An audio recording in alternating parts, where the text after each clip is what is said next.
a man or machine, there's something in between. I love one more, but let me go. Want me come alive, put the flick into overdrive. When me gonna let it be, baby. Hey, fire! Turn that down, turn me on. Make the world make me right. Love it every minute of it. Love it every minute of it. Turn it down, turn away. Shoot me like a rocket in the span. Love it every minute of it. Love it every minute of it. Love it every minute. Oh, I'm sorry. Sorry, I didn't see you there. Sorry, just listening to Little Lover Boy. Sorry, big fan. Since you're here and it's Saturday, and Saturday's almost over. Almost forgot. Why not continue my tradition with 2 movies here, and let's review them. Okay, the first one is a 1958. I say it's sort of a cult classic. This is the Criterion version of the 1958 The Blob, starring Steve McQueen. Okay, you know, the basic story in this is, you know, some teenagers, you know, while out, I guess, parking, discover you see a shooting, what they think is a shooting star, okay, which they go to see, and they discover an older man with some kind of life form on his hand, okay, which slowly starts to consume him. They take him into town to the local doctor, who starts examining him, and of course, the creature, alien creature, starts growing more and more and more on his arm until it totally consumes him. Okay, and that's the blob of the picture, who comes, you know, some alien life form that comes from space. Okay, and slowly starts to consume everything. Okay, now Steve McQueen is a young teenager, and the first one, let me just say, this movie, the picture quality on this is pretty good for a Criterion 1958 movie. Okay, but let's be honest with this movie. The movie is super cheesy with incredibly bad acting in it.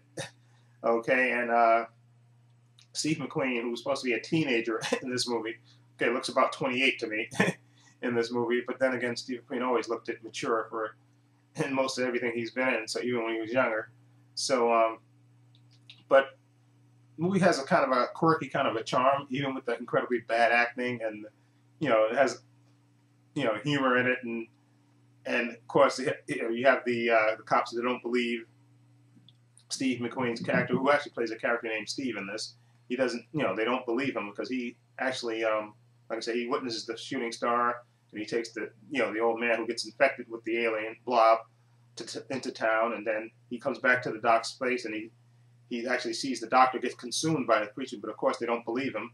Of course, so basically then he tries to convince, he spends a great part of the movie trying to convince the authorities and other people that he's seen what he's seen.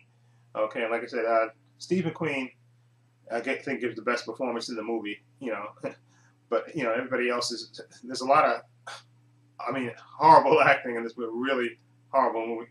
And I think I read somewhere on this that the people that worked on this movie, I think they used to do like church documentaries and stuff, so maybe that's part of the reason why, you know, the acting and stuff is incredibly bad, and why, you know, the actors in it are not that good.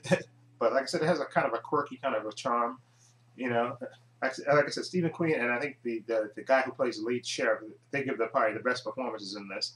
And I think the 1988 version of this, I think, which is more serious, is probably the better movie. But this is kind of like a B movie. You know, I would say kind of a B movie. You know, nothing great. Like I said, it's 82 minutes. You know, it moves along breezily, and it's, like I said, it never tries to be more than what it is. So if you want to be entertained and stuff, it'll entertain you, even with incredibly bad acting and stuff. And the special effects are decent especially for the time. You know, the blob thing that's moving along, and they show like on the Criterion here, they show like pictures and stuff behind the scenes and stuff, and they show how they did the special effects and stuff. So worth seeing. Yes, I have to say it is worth, in a cheesy, very cheesy acting. Like I said, very cheesy, very bad acting also in it, but definitely worth seeing. Yes, I would say so.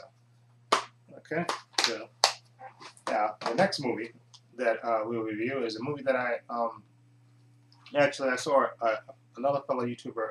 I believe her name is Underworld Angel 24.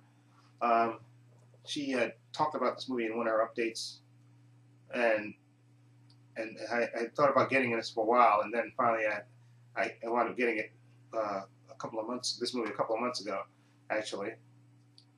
And this movie, The Reef, see, it says pray that you drown first. And this is an Australian movie, and basically the story in this is you have a character named Luke, who's a fisherman.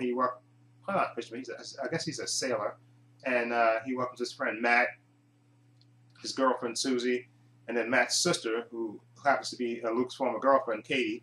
Okay, and also they go sailing with another character named Warren. They go swimming, they go sailing. I guess as you call it. I guess they go sailing on a sailboat. But their vessel hits a rock, an underwater rock, and it capsizes. Okay, and when it basically flips over, and they're on the top of it. And of course, I think it gets to be later in the day, and then Luke says, we should maybe swim in north to reach Turtle Island in Queensland, Australia. But while they have the strength to do it, and since the boat is drifting, he thinks they'd be better off swimming to Turtle Island. Okay, but Warren, the guy who's sailing the boat, advises that he wants to stay on the boat because he says there's sharks in the water, so he doesn't want to make a swim for it. He doesn't want to go for it. He wants to stay on the boat and wait for help. But Luke manages to, I guess, to convince them, the four of them. So the four of them, they actually go, and Warren's staying on top of the boat. Then Luke, Matt, Susie, and Kate, they decide to swim for it. Okay, but of course, there's a shark in the water, and it basically starts to hunt them. And I really like the tension in this movie. With them trying to swim for it. They have the life reserve. I guess the life. No, they have the what do you call it? Like a pad that they get together. Two on, and they swim for it. They're trying to reach the land, to Turtle Island before the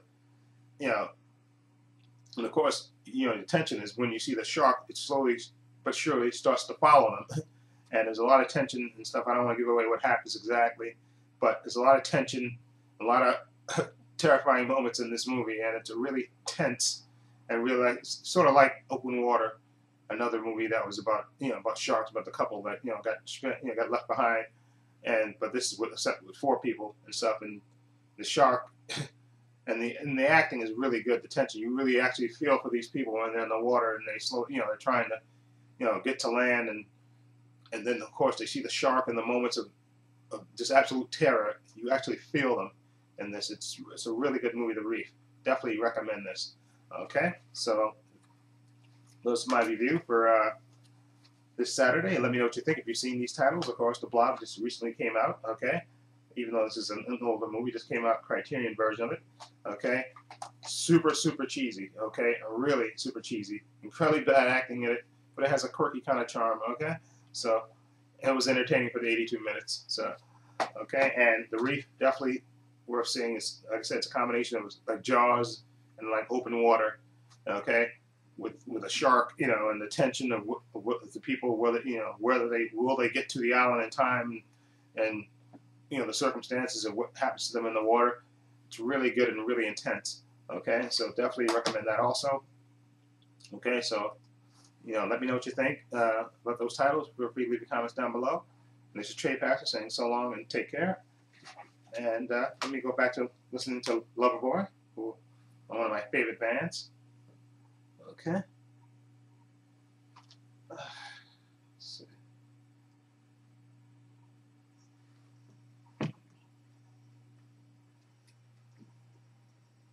Well, so I'm ready, Dr. Love. Oh.